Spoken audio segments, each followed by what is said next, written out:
I didn't flinch when my mother laughed. Her voice cracked through the dining room like a blade scraping porcelain. "She's just a nobody," she said, waving her wine glass toward me as if I were a stain she intended to scrub out. "My son needs someone with real potential." My brother's fiancée, Emily, froze mid-sip. The room tightened. My mother didn't know she'd just triggered the final phase of a plan I'd spent a year perfecting. I watched her, calm, steady, while the others waited for me to break. I didn't. I simply said, "Emily, you should probably Google me." That was the moment everything shifted. But to understand why my mother's face drained of color when Emily's expression changed, you need to know what came before. I used to believe my mother loved me. Naive, I know. But there was a time, short, fragile, when her praise felt warm. Before she remarried. Before my brother became her golden obsession. Before she decided I was nothing more than an inconvenient echo of the daughter she wished I weren't. She used to place her hand on my shoulder, smile, and tell me I'd figure life out. That smile always carried a weight I ignored. Pity. Thinly veiled disappointment. But I still tried. I worked harder, stayed quieter, proved myself in ways she never bothered to see. And then came the real betrayal. It wasn't a single moment. It was a pattern. My mother pushing my resume aside.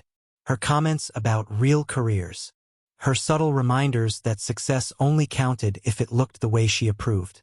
But the final crack came last year.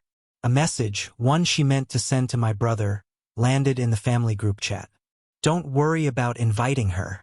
She won't ever become anything. She's a burden." Embarrassing, really? A burden. Something inside me didn't shatter. Crystallized. I didn't cry. I didn't argue. I just stared at her words, cold and certain, and thought, "You'll regret underestimating me." The next morning I started planning. No dramatic confrontations. No emotional outbursts. Just precision. I blocked her number. Declined every invitation. Focused on the one thing she'd never cared enough to ask about. My company. My work. The empire I was building quietly, brick by brick, behind her mockery. Not a flashy startup. Not something that begged for attention. But a cybersecurity firm that specialized in incident recovery for corporate breaches. The kind of company that didn't appear in casual conversation, but was woven into the backbone of several major corporations. The kind of company my mother would have bragged about if she'd ever believed I could lead anything at all. I didn't tell her when I signed my first Fortune 500 contract. Didn't tell her when my company got acquired. Didn't tell her when I became CISO of the firm that bought us. I kept everything silent, hidden, sharp, until I was ready. I built my career in shadows, not out of shame, out of strategy. I didn't post promotions, didn't attend family events, didn't give my mother any ammunition to twist. She thought my silence meant failure. It actually meant leverage. When my brother announced his engagement, I received my invitation last. An afterthought. I RSVP'd yes. Not for her. For the moment I'd been crafting. I researched Emily carefully. I do that with everyone. It's a habit from my field. Read people the way others read open books. She was kind, level-headed, smart, and unlike my mother, she had no script she needed me to fit. I liked her immediately, which made her the perfect witness. And that brings us back to the dining room. My mother laughing, calling me a nobody, believing I'd take it, but I wasn't the girl she used to sneer at.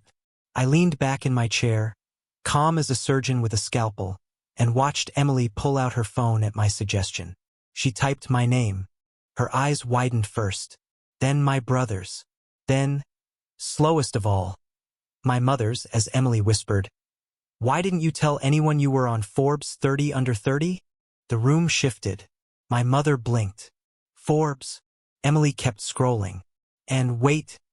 The acquisition, the board appointment, your patents.